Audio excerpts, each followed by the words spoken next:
فرض کن دوستت شرکت جدیدی راه میاندازد، تو هم جزء سرمایه گذاران احتمالی هستی و فکر میکنی فرصت خوبی نصیبت شده.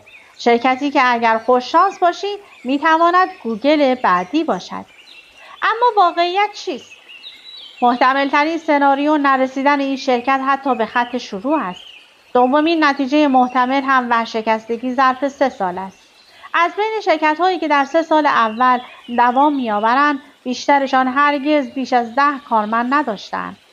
پس این یعنی هیچ وقت نباید پولی را که با زحمت به دست آورده‌ای به خطر بیاندازی؟ نه لزوما. اما باید متوجه باشی خطای بقا در کار است و مثل خرد شیشه بر سر راه موفقیت قرار دارد. مثلا متوسط شاخص صنعتی داو جونز را در نظر بگیر. از شرکت‌هایی تشکیل شده که از مشکلات جان سالم به در بردند. شرکت‌های کوچک و شکست خورده وارد بازار بورس نمی‌شوند. با این حال این شاخص نمایانگر معاملات تجاری است. شاخص بورس نشان دهنده وضعیت اقتصادی یک کشور نیست.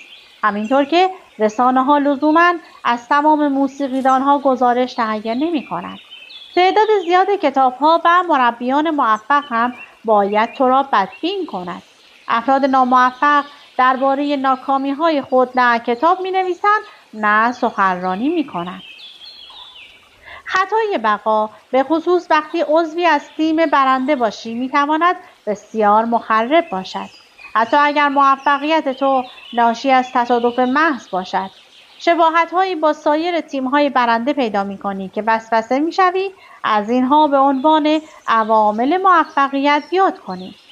اما اگر به گورستان افراد و شرکت‌های ناموفق سر بزنی، متوجه خواهی شد ساکنان آنجا هم خیلی از خصوصیاتی را داشتند که از علل موفقیت تو هستند.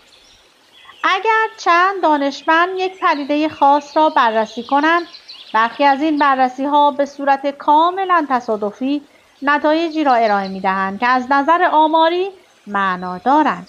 مثلا رابطه بین مصرف نوشیدنی قرمز و امید به زندگی بالا. ناگهان توجه زیادی به چنین مطالعاتی که غلطاً می‌شود و این پژوهش‌ها محبوب می‌شوند. در نتیجه تو با گزارش‌هایی که نتایجی به ظاهر خسته کننده اما صحیح دارند مواجه نخواهی شد.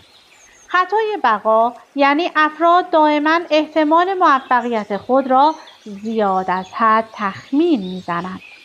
با سر زدن به قبرستان پروژه‌ها، سرمایه